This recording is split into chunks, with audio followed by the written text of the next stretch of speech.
Selamat pagi saudara-saudara sekalian. Hari ini adalah hari yang disebut Jumat Agung. Jumat Agung adalah hari di mana kita mengingat penderitaan Tuhan Yesus. Nah, saudara-saudara, apa yang akan saya bagikan hari ini akan saudara dengar juga nanti pada Easter. Yes, pada hari Minggu nanti adalah Easter, di mana kita merayakan kebangkitan Yesus, kemenangan Yesus. Tetapi kita harus tahu bahwa kita akan mengalami kemenangan setelah mengalami peperangan, perjuangan. Tanpa perjuangan, tanpa peperangan, tidak ada kemenangan. Nah, hari ini kita akan merenungkan mengenai perjuangan, kesengsaraan daripada Tuhan Yesus. Nah, saudara-saudara, kita sudah dengar dari tahun ke tahun memikirkan, merenungkan mengenai Jumat Agung ini, di mana kita mulai memikirkan kesengsaraan Tuhan Yesus. Dan saudara, sebetulnya saudara, kesengsaraan Tuhan Yesus itu dimulai pada saat dia ada di Taman Getsemani. Di Taman Getsemani itu Tuhan Yesus sudah begitu sengsara, saudara. Dia penuh dengan ketakutan, jiwanya benar-benar hancur pada waktu dia ada di Taman Getsemani. Mengapa, saudara? Karena walaupun Yesus itu manusia, tetapi Yesus itu Tuhan. Sebagai Tuhan, dia sudah bisa melihat apa yang akan terjadi pada dirinya. Nanti, malam itu, besok, dia sudah bisa melihat semuanya. Dia sudah bisa melihat akan olok-olokan daripada semua manusia yang akan melihat dia. Dia sudah bisa melihat rejection dari manusia yang menonton dia. Dia sudah bisa melihat ludah yang dispitkan kepada dia. Dia sudah bisa melihat pukulan yang menghantam dia. Dia sudah bisa melihat mahkota duri yang akan ditancapkan kepada kepalanya. Dia sudah bisa melihat cambukan-cambukan yang akan menghajar tubuhnya sampai tubuhnya semua hancur oleh cambukan-cambukan yang kejam itu. Dia sudah bisa melihat itu semua. Dia sudah bisa melihat dia akan memanggul salib menuju ke Golgota. Dia sudah bisa melihat dia akan dipaku di kayu salib dengan tubuh yang ditelanjangi. Dia sudah bisa melihat orang-orang akan mencemooh dia, akan mentertawakan dia. Dia sudah bisa melihat semuanya itu. Itu dia derita semuanya itu di Taman Getsemani. Yang menderita pada saat dia di Taman Getsemani adalah jiwanya. Jiwanya menderita, jiwanya hancur pada saat itu, saudara. Itulah sebabnya dikatakan di dalam Lukas pasal 22 ayat 43 dan 44. Pada waktu dia ada di Taman Getsemani, maka seorang malaikat dari langit menampakkan diri kepadanya untuk memberi kekuatan kepadanya. Ia sangat ketakutan dan makin bersungguh-sungguh berdoa. Peluhnya menjadi seperti titik-titik darah yang bertetesan ke tanah. Saudara, itulah yang terjadi pada dirinya. Seakan pori-pori di dalam tubuhnya semua itu pecah. Sehingga keringatnya bertitik-titik seperti darah. Itu adalah penderitaan jiwa daripada Tuhan Yesus. Dan saudara, mengapa Yesus harus menderita jiwanya? Apa yang Tuhan Yesus lewati, saudara? Semuanya itu adalah untuk kita. Tidak ada satu orang pun yang mengerti. Tetapi dia menderita jiwanya adalah untuk menanggung penderitaan jiwa manusia. Saudara, kita di dunia ini mengalami banyak penderitaan. Kita mengalami rejection, mengalami pengkhianatan, mengalami kebohongan orang, mengalami penipuan. Kita banyak akan menderita. Tapi biarlah pada saat kita mengalami penderitaan, kita harus tahu Tuhan Yesus sudah menanggung penderitaan jiwa kita di Taman Getsemani. Sehingga kita tidak perlu menanggungnya lagi, saudara. Dituliskan di dalam Ibrani pasal yang keempat, ayat 15 dan 16. Saudara baca sendiri dan renungkan. Di situ dikatakan bahwa sebab imam besar yang kita punya bukanlah imam besar yang tidak dapat turut merasakan kelemahan-kelemahan kita. Sebaliknya sama dengan kita, ia telah dicobai hanya tidak berbuat dosa. Saudara, pencobaan yang Yesus alami di Taman Getsemani itu adalah pencobaan yang luar biasa, kejamnya. Itu di situ dia dikeras jiwanya, Dia mengalami ketakutan yang luar biasa. Karena dia sebagai manusia, dia takut, saudara-saudara. Mengalami semua yang akan dia alami. Itulah sebabnya, saudara-saudara, dia menderita. Tetapi di sini, saudara, yang kita harus mengerti. Di dalam ayat yang ke-16-nya, Ibrani 4, sedang mengatakan begini. Kalau kita nanti, atau sekarang ini, mengalami penderitaan jiwa kita, ditolak, dibenci semuanya, jangan takut. Tuhan Yesus sudah alami. Sebab itu Tuhan Yesus sudah menyediakan jalan keluar buat kita.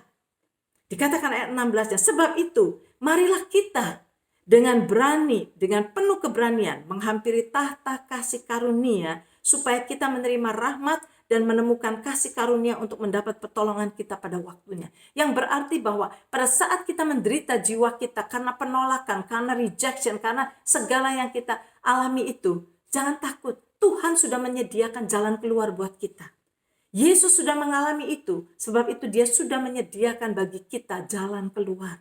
Apa yang harus kita lakukan? Tinggal datang ke tahta kasih karunia Tuhan. Minta pertolongan Tuhan dan rahmat Tuhan. Tuhan akan memberikannya kepada kita tepat pada waktunya. Tidak akan terlalu early, tidak akan terlalu terlambat. Tuhan sudah sediakan itu buat kita. Kemudian saudara, setelah Yesus di Taman Getsemani ditangkap, kemudian dia diadili. Dan setelah itu dia harus berjalan menuju ke Golgota. Dan saudara tahu semua, dia di situ dicambuki sampai badannya hancur. Itu adalah penderitaan di dalam tubuhnya, saudara.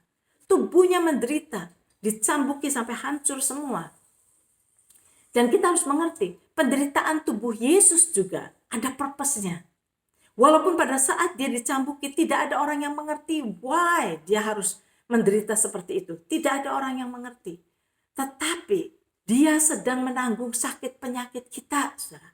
Dengan cambukan-cambukan itu, dia sedang menanggung sakit penyakit kita pada tubuhnya, supaya kita tidak perlu menanggung sakit penyakit, saudara. Apakah saudara percaya ini? Dikatakan di dalam Yesaya 53 ayat yang keempat, dikatakan di sini, tetapi sesungguhnya penyakit kitalah yang ditanggungnya, dan kesengsaraan kita yang dipikulnya. Padahal kita mengira dia kena tulah, dipukul dan ditindas Allah. Ayat yang kelima, Yesaya 53 ayat yang kelima. B. Ganjaran yang mendatangkan keselamatan bagi kita ditimpakan kepadanya, dan oleh bilur-bilurnya kita menjadi sembuh. Ini adalah promise. Oleh bilur-bilurnya kita menjadi sembuh. Yang berarti kita tidak perlu menanggung sakit penyakit. Ya kan? Buktinya kenapa? Masih banyak orang yang sakit kan? Saudara, karena banyak orang hanya percaya kepada apa yang Yesus lakukan di kayu salib saja. Banyak orang tidak menyadari bahwa di dalam Yesus dicambuki itu karena dia sedang menanggung sakit penyakit kita. Yes, Yesus menanggung sakit penyakit kita. Dikatakan di dalam 1 Petrus 2 ayat 24.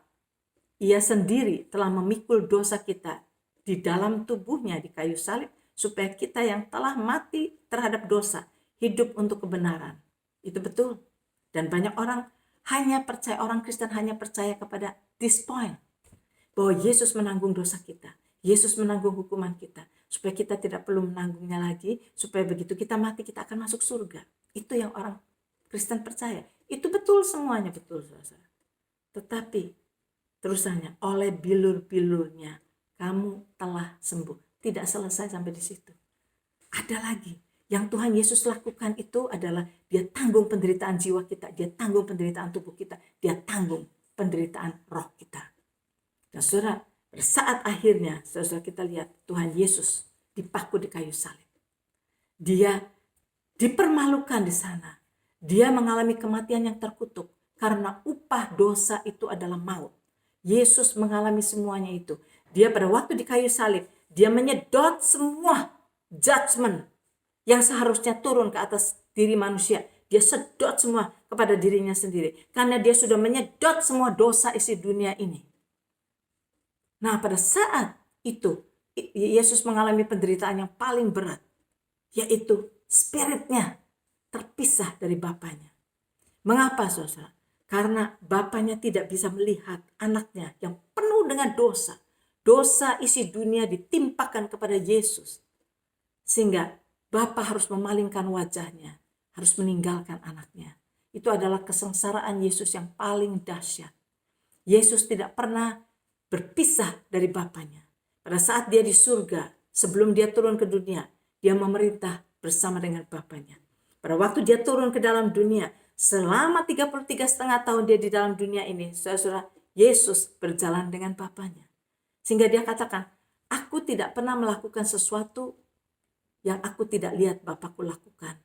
Yesus berkata, aku hanya apa yang aku lakukan, hanya aku lakukan karena aku melihat Bapakku lakukan.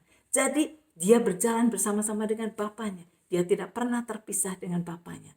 Tapi pada saat dia di kayu salib, di situ Bapanya meninggalkan dia. Sehingga dia menjerit, Eloi, Eloi, lama sabachthani. Bapakku, Bapakku, mengapa engkau meninggalkan aku? Saudara, disitulah Yesus sudah menanggung dosa kita semua. Yesus menanggung semua hukuman kita. Supaya kita tidak perlu menanggung dosa kita, tidak perlu menanggung hukuman kita. Itu semua orang Kristen mengerti dan percaya.